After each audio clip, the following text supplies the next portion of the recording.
for at least the third straight start. We're over the Bobby. Should not be pitching for the Dodgers anymore. Let's get into it. Let's get locked on Dodgers.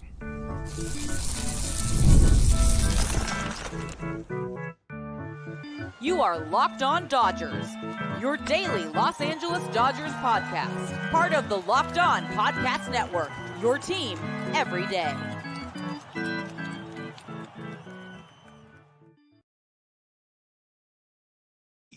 Yo, Dodger fans. Well, Locked On Dodgers. We are part of the Locked On Podcast Network, the #1 local sports daily podcast network. Locked On, your team every day. Today's episode is brought to you by Game Time. Download the Game Time app, create an account, and use code LOCKEDONMLB for $20 off your first purchase. This is the daily podcast covering the Los Angeles Dodgers, bringing you the smart fans' perspective on our boys in blue. You can find us wherever you find podcasts and on YouTube. All you got to do is search for Locked On Dodgers. And if you want to make that easier on yourself, you can do so by subscribing and get notified when our episodes are ready or when we're going live, like we are here on Tuesday night. If this is your first time listening or watching, welcome. My name is Vince Samperio, joined by my co-host, Jeff Snyder. Jeff and I are lifelong Dodger fans that have covered the Dodgers for a decade now. Not between the two of us. We've each covered the team for a decade now in various capacities. We've been doing this here podcast, Locked On Dodgers, for 6 seasons. We've been podcasting about the Dodgers even longer than that. And, we're here to continue to talk about the Dodgers, even when it's not as fun to talk about the Dodgers like it is here on Tuesday night, because the Dodgers, the good thing is that the offense put up 9 runs. The bad part is that the pitching gave up 11 runs, and it was not just one person, even though one person got the dominoes started. Now one person is Bobby Miller. I don't know. Maybe last time I wasn't as forceful as I could have been in saying that I don't want to see Bobby Miller pitch for the Dodgers anymore. I definitely think that the force is out, because I don't want to see Bobby Miller pitch for the Dodgers anymore this season. He went just 2 innings against one of the worst offenses in baseball and never really got, he got lucky a few times, maybe a slightly unlucky if you really want to call it, a couple other times.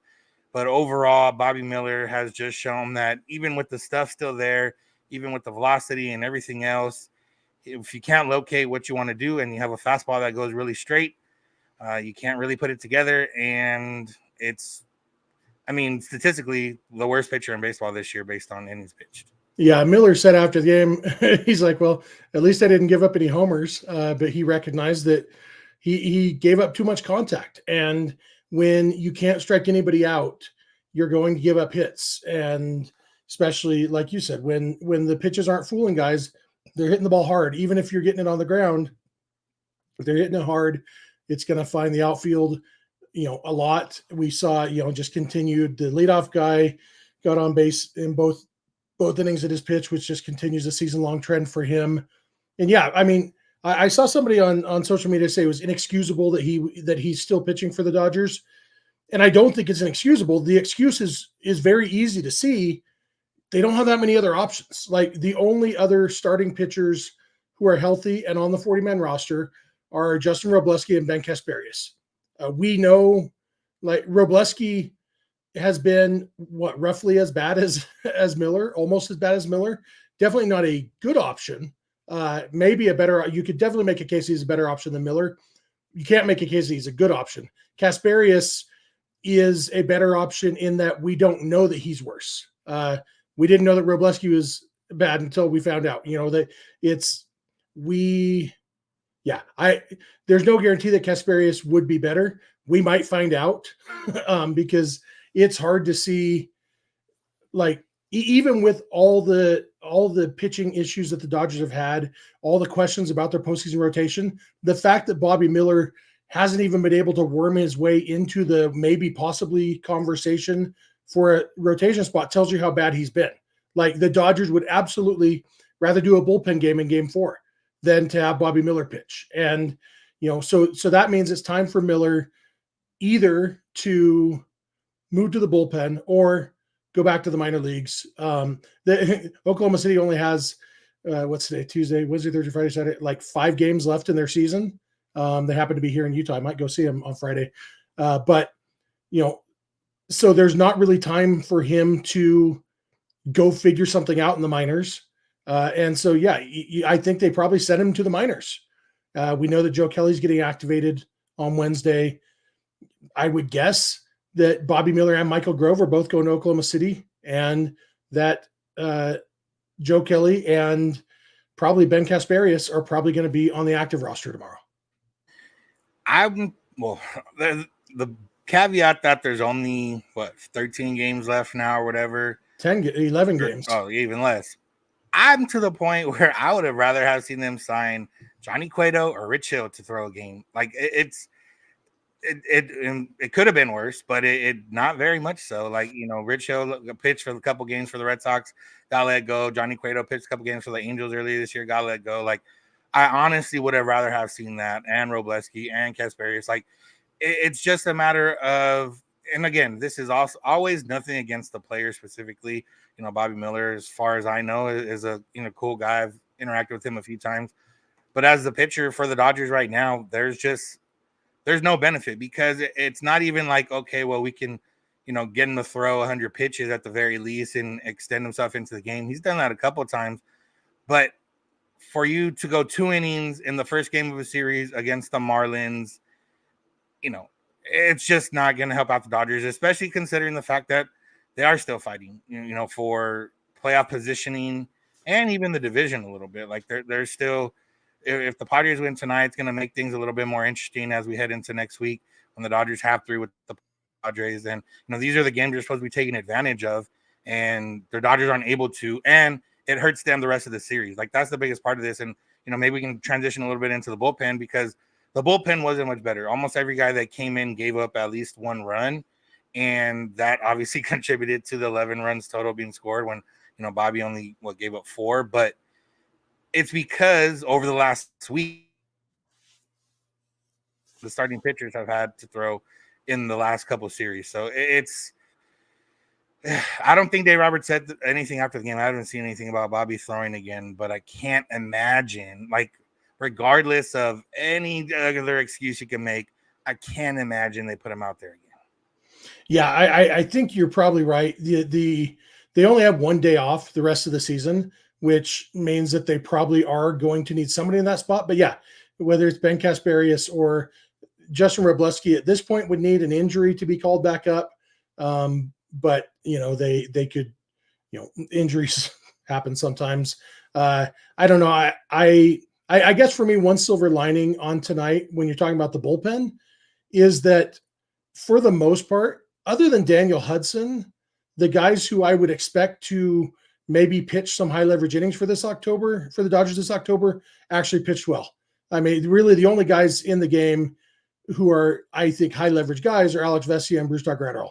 Vesia gave up a double on his first pitch, but then he got 4 outs after that, was pretty darn good. Graterol looked really good. Hudson obviously gave up the 2-run homer that ended up being the difference in the game. It wasn't at the time, but it ended up being. So, I've kind of just attuned my mind to say, okay, a Bobby Miller start is a power through it as a fan, not a stress about the postseason kind of game, because Bobby Miller starting a game in October is not something we're going to see. And so you can kind of put that to the side. And then Michael Grove, kind of put that to the side. If he's on the roster, it's going to be in mop-up duty, not in anything high leverage.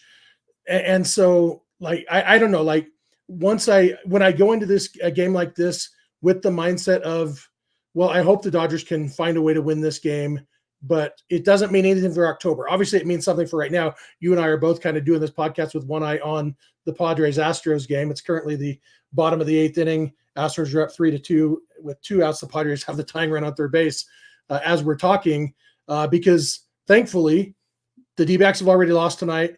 The Brewers already lost tonight. If the Padres can lose, then kind of no harm done. It's still a missed opportunity at gaining a game on all those teams, but at least no harm done. That's kind of the best we can hope for in a Bobby Miller start now, is no harm done. Either the offense finds a way to outslug the other team, or at least the teams chasing us lose 2, and we still have a chance at that second one. Yeah, and if things had gone normal over the last few games, the last week, like if every starting pitcher just went at least even 4 innings, but 5 innings minimum, then the Dodgers bullpen would have been in a much different spot. I think some of these guys might have, pitched a little bit differently. whatever the case, whatever you chalk it up, the Marlins got to them. They scored a lot of runs. The Dodgers scored a lot of runs, but one team scored more. So the good part is that we can transition this into talking about the offense, which put up 9 runs again for the third straight game. Oral Hershiser was pretty adamant on the broadcast that he thinks this offense is ready to go for October. And, it's hard to disagree with the fact that the offense is healthy, and that's the main reason that we're probably ready to go right now. But we'll get into that and everything, so make sure to keep it locked on Dodgers.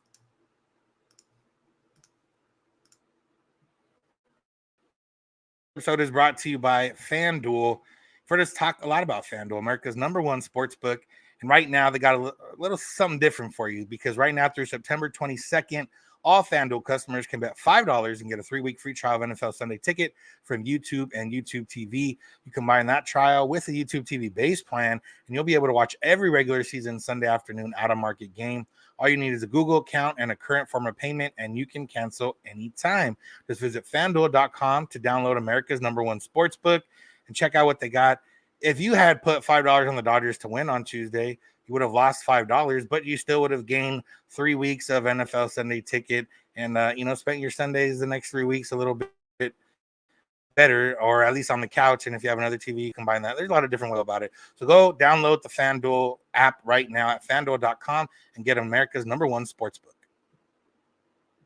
Today's episode is also brought to you by Game Time. Game Time has a new feature. What is Game Time? Well, it's an app that can help you get tickets to all your favorite games and events. And right now they have Game Time Picks, which makes getting tickets for those live events even easier, because Game Time Picks filters out the fluff to show you only incredible deals on great seats, so you don't have to waste time searching through thousands of tickets. You combine Game Time Picks with all the other great features that the Game Time app has, like all-in pricing, views from the seat, lowest price guarantee, and Game Time ticket coverage, and you got the best way to get tickets for your games and other events. So take the guesswork out of buying tickets with Game Time. Download the Game Time app, create an account, and use code LOCKEDONMLB for $20 off your first purchase. Terms apply. Again, create an account, redeem code LOCKEDONMLB for $20 off. Download Game Time today. What time is it? Game time. Want to thank you for making Locked On Dodgers your first listen of the day. Make sure to check out Locked On MLB for another one of your listens of the day. Our pal Sully's getting you ready for the postseason with his traditional insight, humor, and knowledge about the world of baseball. So go check that out wherever you get podcasts and on YouTube. Brought to you by the Locked On Podcast Network, your team every day, which also brings you Locked On Sports Today and Locked On Sports Los Angeles, 2 24/7 streaming channels that bring you the biggest news and stories from the sports world and the LA sports world. You can find the Locked On Dodgers postcast with host Pete Fox live after most Dodger games on the Locked On Sports Los Angeles YouTube channel and in our audio. And as one of the comments says here, as we are recording live right now, the Padres just tied the game in the bottom of the 8th. So we shall see who prospers in San Diego tonight. But who did prosper in the Dodger game is the offense, because they did put up 9 runs. Shohei Ohtani hit a home run, monstrous home run for number 48. We'll get into that a little bit later. Max Muncy had a good game. Overall, when you put up 9 runs, your offense had a good game. The Dodgers had a chance with the tying run at the plate there in the top of the 9th. But, kind of how we talked about, this offense has to carry the team through this stretch and maybe even into October. They're doing a pretty good job right now. Unfortunately, this time the pitching couldn't hold them under 9 runs, Jeff. Yeah, Mark in the chat is talking about Oral being a jinx. I wonder if I'm a jinx, because a couple days ago on this show, I said the sentence, if the Dodgers scored 9 runs every game, they'll win the World Series. And then I caught myself and said they might not win every game, but they'll win more than they lose.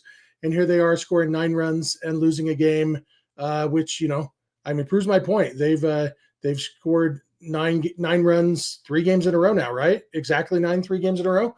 And they are 2-1 in those games. And 2-1, if you win 2/3 of your games, you will win the World Series. That's, hashtag math. And I do believe that if the offense scores 9 runs a game in the postseason, they will win at least 2/3 of their games, no matter who's pitching. But as we know, pitching gets tougher in the postseason. And so we can't count on the 9 runs. We are going to need some pitching. But it is good to see the hitting. Everybody is healthy. Knock on wood. I'm pretty sure this desk is made of real wood. Something in this room that I'm knocking on is wood right now. Right now, basically everybody on offense is reasonably healthy. We don't know how healthy Will Smith is necessarily, I guess. We don't know if any of his struggles have to do with health, being banged up or whatever. Catchers get banged up all the time. But, overall, everybody's healthy. Max Muncy drove him 5 runs. That's really good to see. And yeah, we don't know how they would have done against better pitching. But, you play the team that's on the schedule, and the Dodgers put up 9 runs. And yeah, it's hard to be upset about too much about the offense today, even with did that stay fair? It did. I thought that Jeremy Pena might have just hit a home run, but it ended up being a double, leading off the top of the 9th inning for the Astros against the Padres. I don't remember what I was in the middle of something. Look at me, scoreboard watching. I lost what I was going to say. I know it had to do with Tommy Edman striking out looking to end the game. That was frustrating, but you can't blame the offense when they put up 9 runs. The nature of hitting a baseball is that you're not going to be successful every time. And so a guy getting out with the tying run, representing the time run, you know what? Shouldn't have given up 11 runs, pitching staff. Yeah, and, for the offense, only 2 guys in the lineup didn't have a hit, Edman being one of those. 0 for 5. Lux did get on base one time, but also went 0 for. I think they say Austin Barnes is going to be back for the postseason.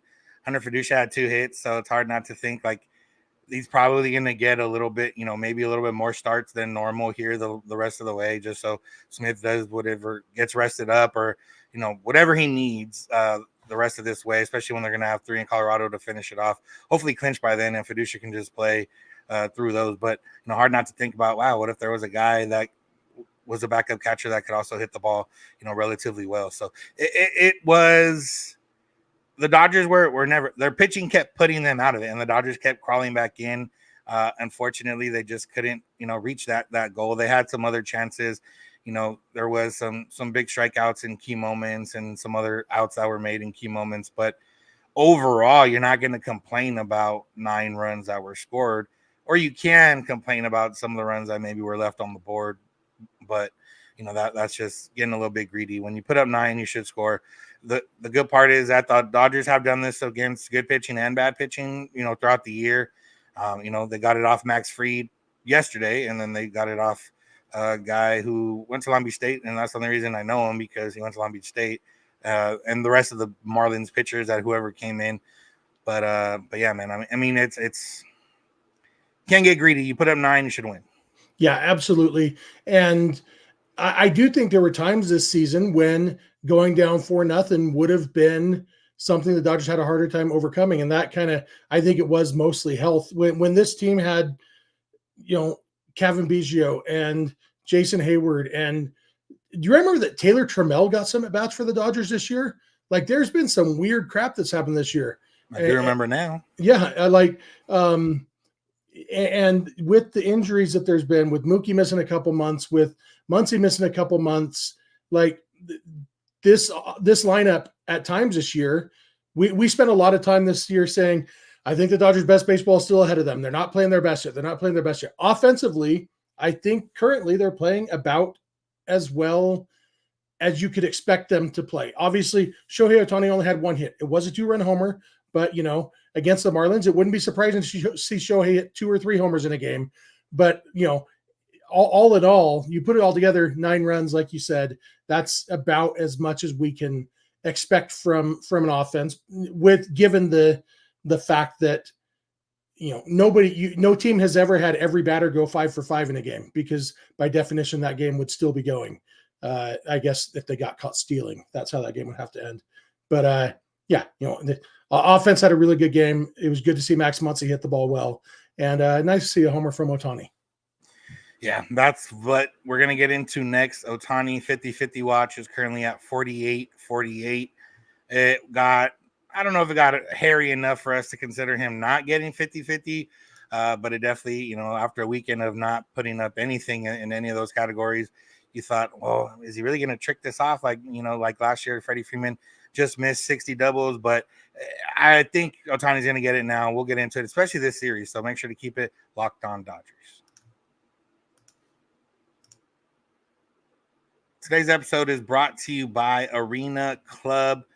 For most of us that like collecting cards, the idea of spending $2,000 or more on an Ohtani rookie card or a Ellie rookie card or whoever's rookie card that's up there in the rankings just isn't in the cards. If you love collecting, it's still a lot of money to drop, but thanks to slab packs from arenaclub.com, it's now possible to score gem mints for a fraction of their retail price because every card that I just mentioned was hit from last week's Arena Club slab pack drop.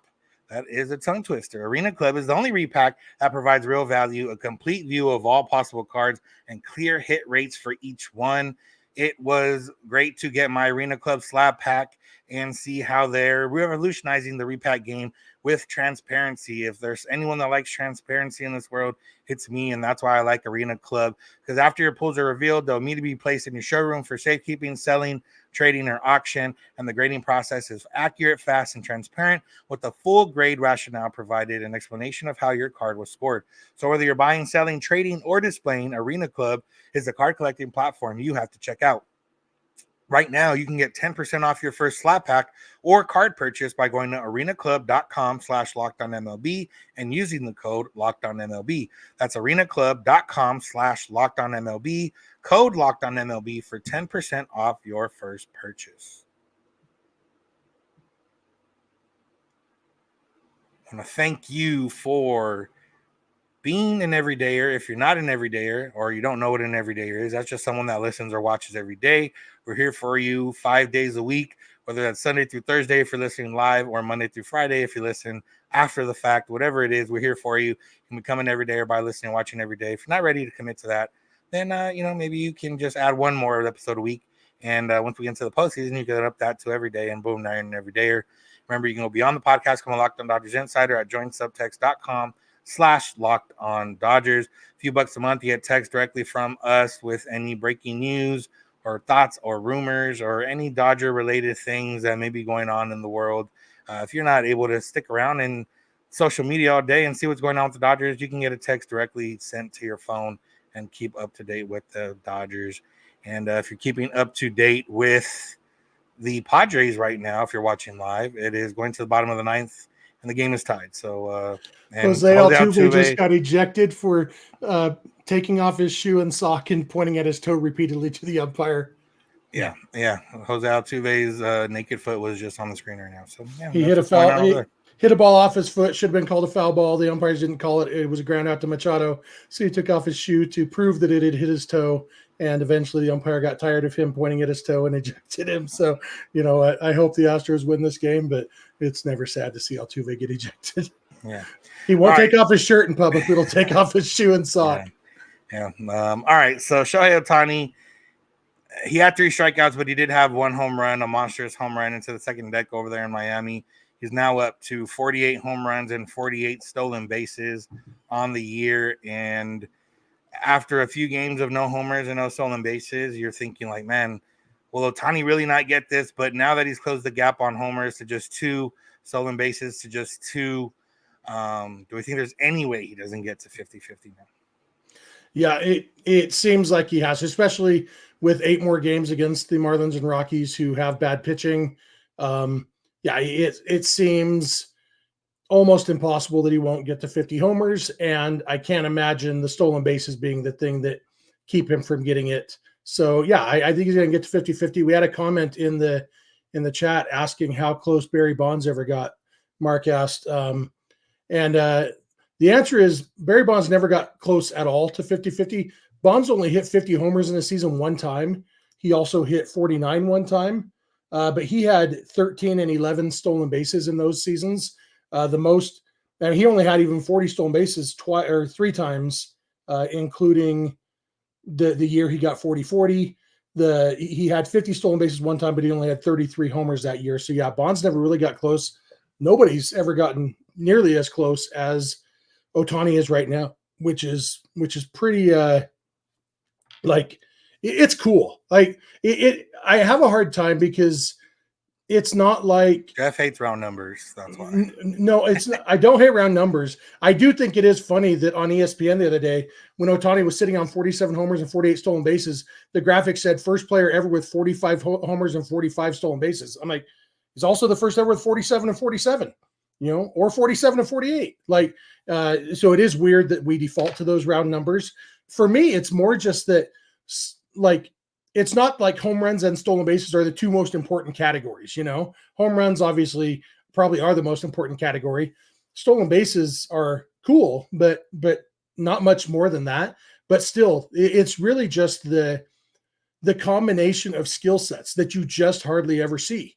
It's the reason that Eric Davis, despite having an injury-plagued career that ended up going hardly anywhere, is still revered. Bo Jackson, guys like that who had their careers end, but having that combination of speed and power is just so ridiculous. It's why Ronald Acuna was so amazing last year.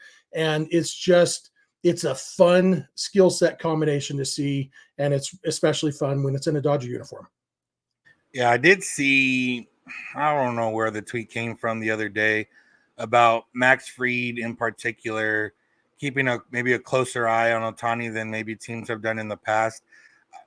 I think every team could keep a closer eye on Ohtani, and I think he'd still get 50 steals just because he's that fast and you can only disengage twice. Like, there's only so much you can do to prevent a guy from running these days with the new rules. So, but I do want, I wonder if it's going to get to the, and, I'm going to get to that point right now of you're not going to pitch around Ohtani with Mookie Betts behind him. So that helps out a little bit. But I do wonder if it will get to a point of like, well, we're not going to let him steal the 50th base, or we're not going to let him get the 50th home run.